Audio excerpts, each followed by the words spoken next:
Bago ka magsimula sa production area, tanda ng pinakamahahalagang alituntunin. Ipinagbabawal ang pag-inom ng alak. Ipinagbabawal ang paggamit ng bukas na apoy maliban sa nakatalagang smoking area. Ipinagbabawal ang pagtakbo sa loob ng production hall. Ipinagbabawal ang pagsusuot ng mahabang peking pilik mata at mahahabang kuko, may dekorasyong bato o wala. Ipinagbabawal ang paggamit ng mga telepono, pagtawag, pagre-record ng tunog sa ibang lugar maliban sa nakatalagang lugar. Ipinagbabawal ang paggamit ng electronic cigarettes.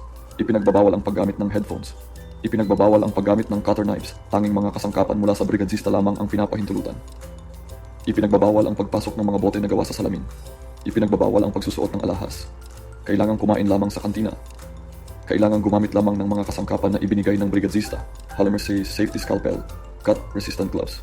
Kailangang magsuot at gumalaw sa loob ng pabrika na naaayon sa mga patakaran sa kaligtasan, BHP, kasama ang pagtali ng buhok kung ito'y mahaba. Pinapayagan ang paggamit ng malinaw na plastic bottle na may tubig o malinaw na likido. Pagpalit ng damit sa work uniform. Pagdating mo sa production hall, pumunta sa locker room, lalaki o babae. Magpalit ng damit gamit ang work uniform at ilagay ang personal mong gamit sa nakatalagang lugar, halisin mo sa estante o sa loob ng bag. Pag-iwan ng pagkain sa kantina. Pagkatapos, pumunta sa kantina at ilagay ang pagkain sa refrigerator na nakatalaga para sa production department. Tandaan na ang pagkain ay tanging sa kantina lang maaring kainin. Sa oras ng break, maaari kang uminom ng pinapayagang inumin, hindi alcohol, o lumabas patungo sa smoking area. Defibrillator sa tabi ng women's locker room. Kapag dumaan ka sa women's locker room, makikita mo ang defibrillator, AED. Mayroon itong voice module na magbibigay ng sunod-sunod na tagubilin kung kinakailangan.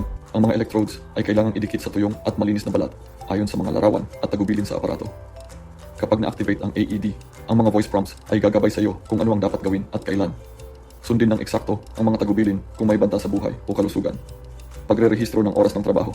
Pagkatapos nito, irehistro ang oras ng trabaho gamit ang reader. Ang kaliwang bahagi ay para sa in, pagpasok. Ang kanang bahagi ay para sa out, paglabas. Ang pagre-rehistro ay maaaring gawin ng hindi lalampas sa 1 minuto bago magsimula ang shift. Halibas 06, 0 shift. Rehistro 05:59 at 1 minuto pagkatapos ng shift. Halbas end 14 hours, rehistro 14:01. Kung nakalimutan mo ang iyong card o hindi ka umabot magrehistro, ipagbigay alam ito sa coordinator. Siya ang maglalagay ng mano-manong koreksyon. Kahalagahan ng pagre-rehistro, fire safety, PPOSHES. Tandaan na ang pagre-rehistro ng oras ng trabaho ay hindi lamang para sa pag-record ng oras, kundi para rin sa kaligtasan sa sunog. Sa kaso ng sunog, mabilis na maipiprint ang listahan ng mga taong nasa production hall at maaring tiyakin kung ang lahat ay nailikas. Antas ng ingay sa production area. Sa production area, ang maximum na antas ng ingay ay 82 dB. Ayon sa pamantayang European, pinapayagan ang pagtatrabaho na walang ear protectors hanggang 85 dB. Dahil ang 82 dB ay hindi lumalampas sa limitasyong ito, walang obligasyon na magsuot ng earmuffs. Paggamit ng earplugs, kung nais mong dagdagan ang proteksyon ng iyong pandinig, maaari kang kumuha ng earplugs. Gamitin ito ayon sa tamang paraan. I-roll ang earplug, ipasok ng dahan-dahan sa tainga at hawakan sandali. Tiyaking ang earplugs ay malinis at walang sira. Daan patungo sa lugar ng pagtitipon. Kapag naka-uniforme ka na, nakarehistro at optional, may earplugs na. Pumunta ka sa lugar ng pagtitipon kung saan nagtitipon ang buong grupo bago magsimula ang shift. Dumaan sa pedestrian path. Sa kanan ay ang mga banyo at basurahan. Sa kaliwa naman ang mga injection machine.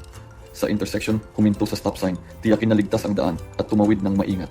Opisina ng brigadsista at opisina ng produksyon. Sa likod ng pader ng meeting point ay matatagpuan ang opisina ng brigadsista at ang opisina ng produksyon. Sa opisina ng produksyon, matatagpuan mo ang shift supervisor, brigadsista, assistant brigadsista at ang first aid kit sa madaling ma-access na lugar. Dito mo rin makukuha ang susi sa iyong locker, sa locker room at makakakuha ng mga kasangkapan sa trabaho, hal, scalpel, cut-resistant gloves. Simula ng trabaho. Sa lugar ng pagtitipon, malapit sa opisina ng brigadsista, ang buong grupo ay naghihintay sa assignment ng trabaho. Ang brigadsista ang magtatalaga ng bilang ng makina sa bawat isa. 1, 5. Mula sa puntong ito, nagsisimula na ang trabaho sa production hall. Good luck sa iyong unang araw ng trabaho. Kung mayroon kang alinmang katanungan o pagdududa, huwag mag-atubiling lumapit sa brigadsista o mas batikang mga katrabaho. 5S Methodology.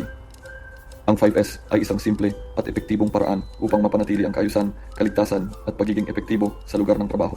Seiri, sort, pagsusuri at pag-aalis ng hindi kailangang bagay. Seiton, set in order, pag-aayos ng lahat sa tamang lugar at malinaw na paglalagay ng label. Seiso, shine, regular na paglilinis at pagpapanatili ng kalinisan. Seiketsu, standardize, pagtatakda ng malinaw na mga panuntunan para mapanatili ang kaayusan. Shitsuke, sustain, disiplina at tuloy-tuloy na pagsunod sa mga itinakdang patakaran.